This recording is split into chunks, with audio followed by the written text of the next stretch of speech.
The drive up to Tyler's new lake house took just under 3 hours, and I spent most of it with my hand out the window, letting the warm August air run between my fingers, while my husband kept one hand on the wheel and the other resting on my knee.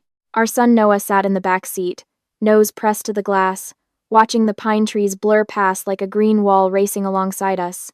Every few miles he'd announce something: a hawk on a telephone wire, a rusted water tower, a cow standing too close to a fence, and my husband would nod without looking, that quiet smile of his spreading slowly the way it always does when he's genuinely happy and has no need to perform it.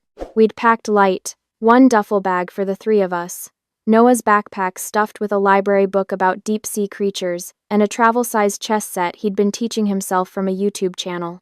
He was wearing his favorite sneakers, gray, New Balance, worn down at the left heel from the way he dragged that foot when he walked, a habit his pediatrician called endearing, and his second-grade teacher called something worth working on. His jeans were clean. His shirt was a soft navy blue with a small pocket at the chest. He looked exactly like what he was, a happy, comfortable 8-year-old boy on his way to a party. I should have known from the invitation itself. My brother-in-law had texted the details on a Tuesday afternoon lakehouse housewarming, dress comfortable, the more the merrier, and I'd taken that at face value. What I hadn't considered was that comfortable meant different things to different people. To us, it meant what we were wearing. To my sister-in-law, I would learn, it was a term that required a certain amount of interpretation. Tyler had done well for himself in the past few years. That was true. He'd taken a regional sales role at a medical device company and moved quickly up the ladder in the way that some people do when they have the right combination of charm and timing. The lake house was new, purchased 6 months ago, and this party was the formal introduction of it to the extended family, both his side and his wife Diane's. I didn't know Diane particularly well. We'd met at their wedding 2 years prior, exchanged the polite small talk of women who share a family by circumstance rather than choice, and gone about our lives without much overlap. She was beautiful in a deliberate way, the kind of woman who seemed to wake up already put together, and she had the particular confidence of someone who had always been told that her taste was impeccable. My husband and Diane had never been close. He was older than Tyler by 4 years, and where Tyler had chased external markers of success with obvious enthusiasm, my husband had always been more interested in doing his work quietly and well. He was a software engineer. He worked from home 3 days a week. He coached Noah's soccer team on Saturday mornings, and grilled on Sunday evenings, and read for an hour before bed every night without exception. He wore the same 4 or 5 rotating outfits, and could not have told you the name of a single luxury brand if you'd put a list in front of him. This did not bother him. It had never bothered him. We pulled up to the lake house just after noon. It was a beautiful property, I'll give Diane that. A long stretch of gravel driveway lined with ornamental grasses, a cedar-shingled main house with floor-to-ceiling windows facing the water, and a wide back deck where guests were already gathered with glasses in their hands. There were maybe 40 people. I recognized a handful of Tyler's co-workers from the wedding, and a few of Diane's friends whose names I could not have recalled. Everything looked curated.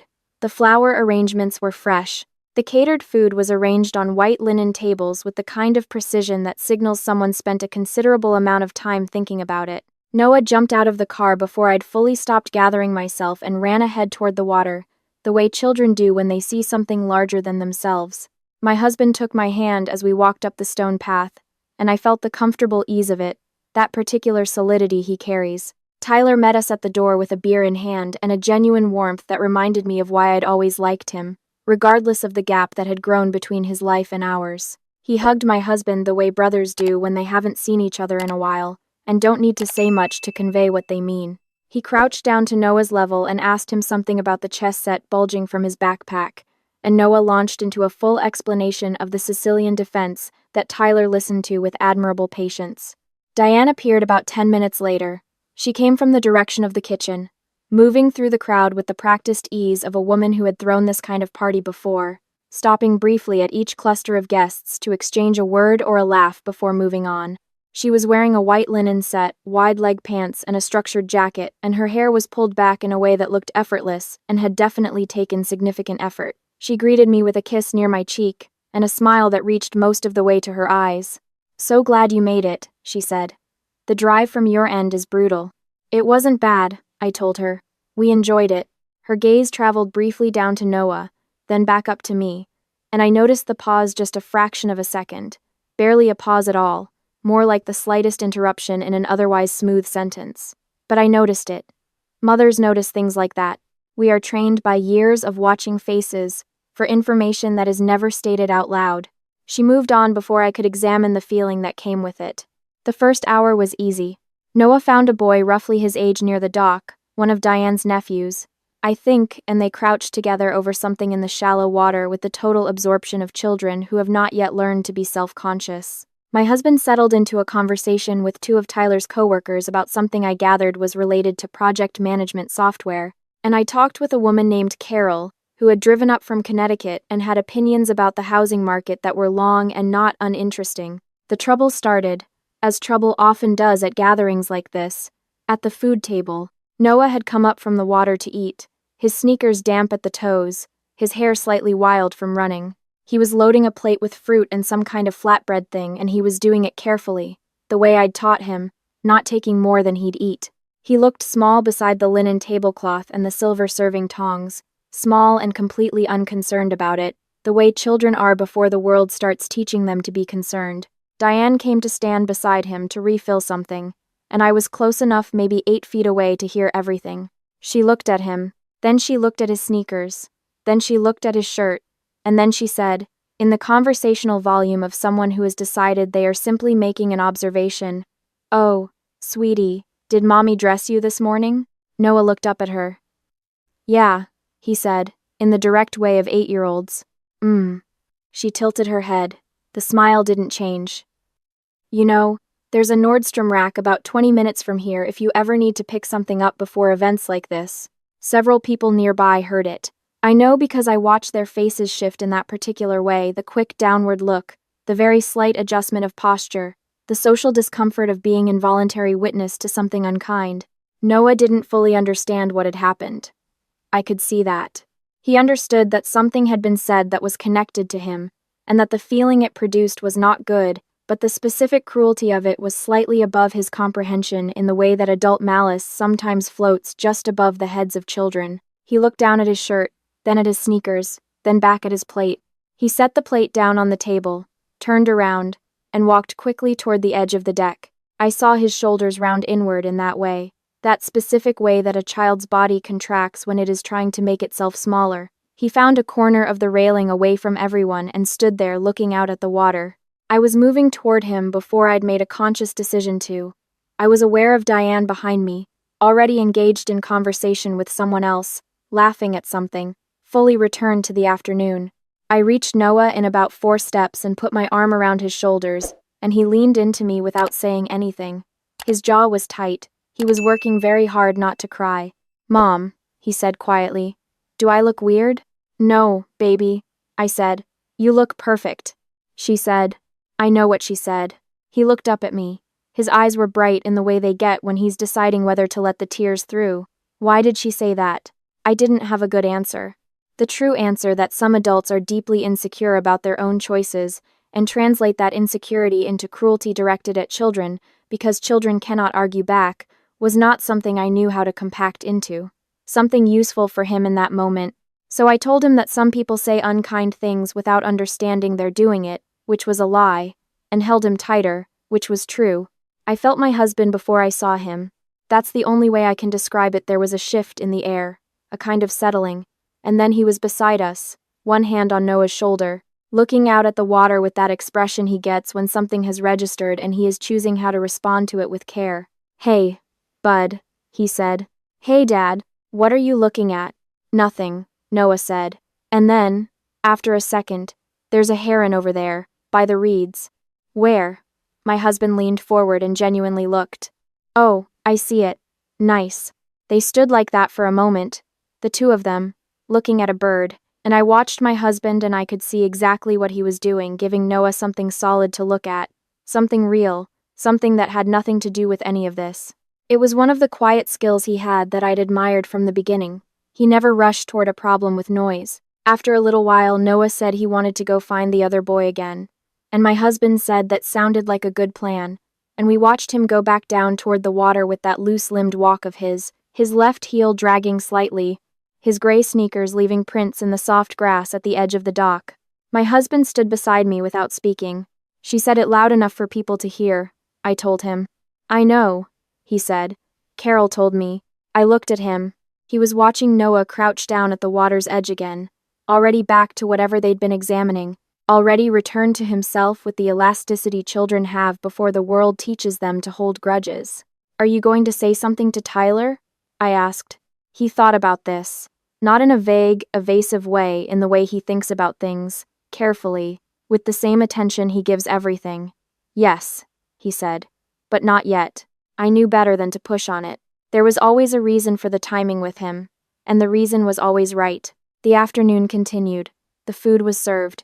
People gathered on the deck and on the lawn and on the dock in the shifting configurations of a party where not everyone knows each other. My husband moved through it easily, the way he always did, not working the room, not building anything, just present and comfortable wherever he landed. I watched Diane across the space a few times and found her watching me once, briefly, with an expression I couldn't read before she turned away. Around 4 o'clock, Tyler called everyone's attention for a toast. He stood at the edge of the deck with his beer raised and said some things about the house and about gratitude and about how much it meant to have the people he cared about here. It was warm and genuine. Tyler had always been capable of genuine warmth, and I believed him. He looked at my husband while he said a few words about family, and my husband nodded once in that economy of motion way of his. And then Diane spoke. She did it naturally, stepping in after Tyler's toast with the easy authority of a woman in her own home. She thanked everyone for coming, mentioned the caterer by name, said a few things about the renovation choices, and then she said, gesturing toward the house, "We wanted a space that reflected who we are. We take quality seriously. We've always believed that how you present yourself, your home, your family, it says something. It tells people what you value." She didn't look at Noah when she said it. She didn't need to. There was a beat of polite applause. I looked at my husband. His face had not changed. He was still wearing that same expression, mild, present, watching, but I saw him set his glass down on the railing very slowly and with great precision, the way a person does when they have decided something. He walked across the deck, not quickly, not with any visible heat, just with direction.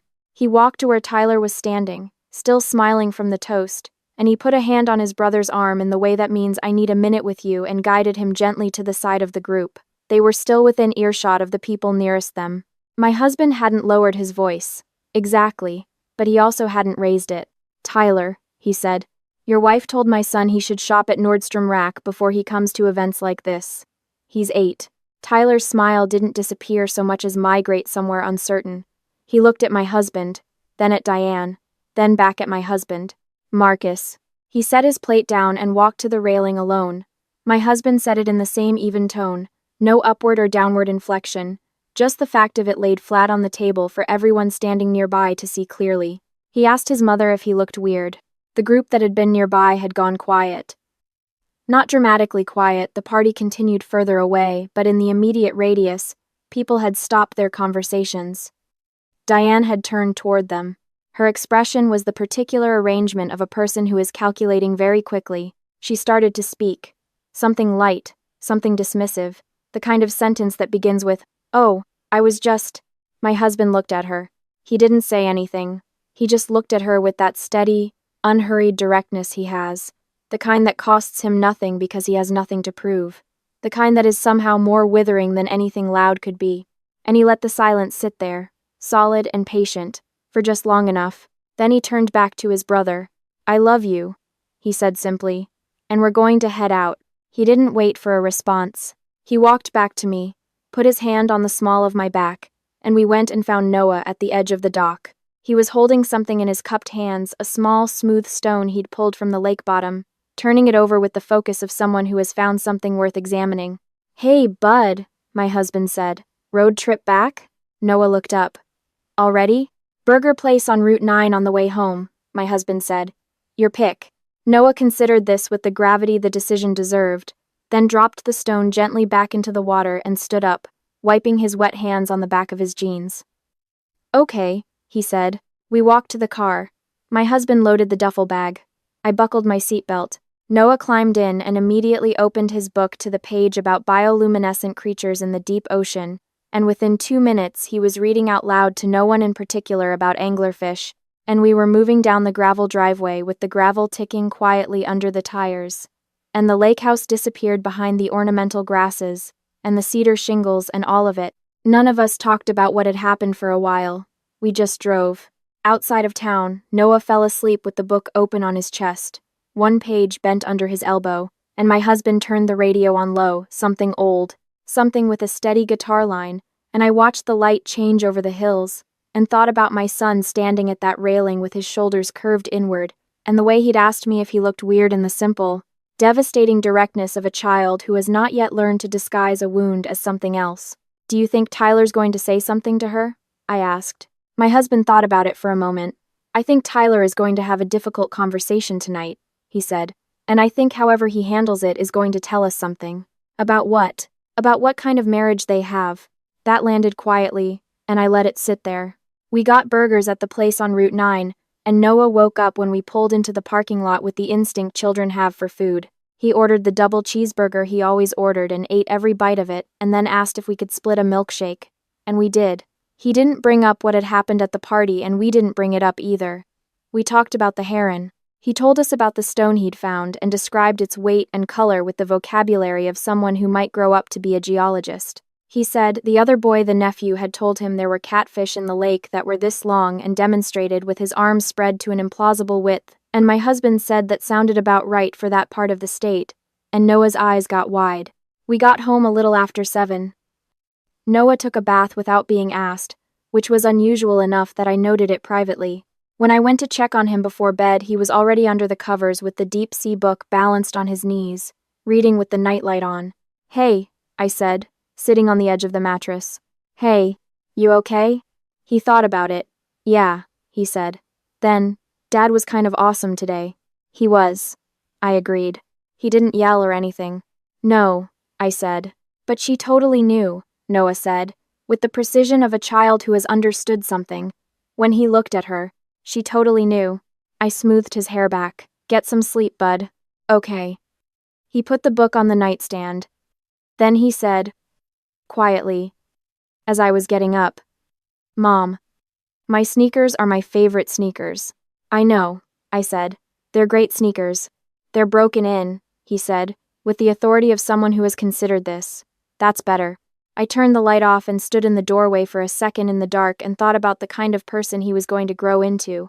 And the feeling that came with that thought was so large I didn't have a name for it. 3 weeks passed. Tyler called my husband on a Thursday evening.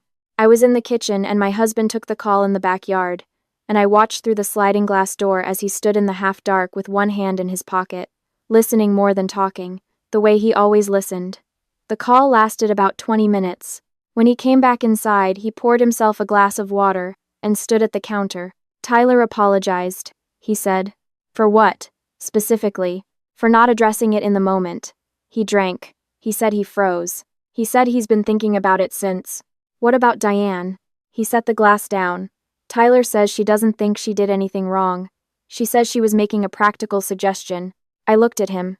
"Yeah," he said. "A few days after that, I heard from Carol, the woman from Connecticut, who it turned out had exchanged numbers with me at some point during the party, who texted to check in and mentioned, almost in passing, that the housewarming had apparently not gone the way Diane had intended socially. A few of Diane's friends from her circle, it seemed, had found the exchange with Noah uncomfortable, and the story had traveled in that quiet way that stories travel when they are told by people who were witnesses and don't feel good about what they saw. Diane had apparently been managing some version of this for weeks. None of that was why I told this story. I told it because of the morning after the party, when Noah came downstairs in those gray sneakers, still damp at the toes from the lake, and sat at the kitchen table while my husband made eggs, and he pulled his chest set out of his backpack and set up a board and asked his father to play. And my husband sat down across from him, still holding the spatula, and said, "Sure," and they played while the eggs went slightly too long on the heat, and neither of them mentioned it. And because when I think about what class actually looks like, not the kind that costs something, not the kind that requires white linen and catered flatbread and a long driveway, it looks like that. A man sitting down at a kitchen table on a Sunday morning with his son, a spatula in his hand, not needing anything from the world to tell him what he's worth. Diane lives in a beautiful house on a lake. I hope she finds, eventually, whatever it is she's been looking for in the opinions of other people. I genuinely do. But I know what she was doing when she looked at my son and saw something to correct.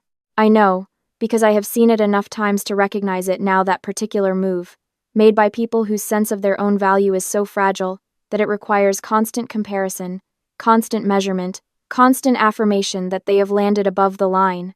The problem with that approach to life, the one nobody tells you, is that the line keeps moving. There is always a finer house, a better label, a longer driveway. The math never adds up. And so you are always looking for the discount store kid, the Volvo in the parking lot, the worn heel on the sneaker, the off-brand shirt because you need them there. You need them to define the edge of the thing you're protecting. My son does not know what he cost us in Diane's estimation. He never will, because we will never tell him, and because by the time he's old enough to understand it, he will have built a sense of himself that is not constructed from that kind of raw material. His sneakers are worn down at the left heel. He reads library books in the back seat on long drives. He found a smooth stone at the bottom of a lake and held it in his hands like it was worth something, because to him it was. He looked at the heron. He always looks at the heron. That's the whole story.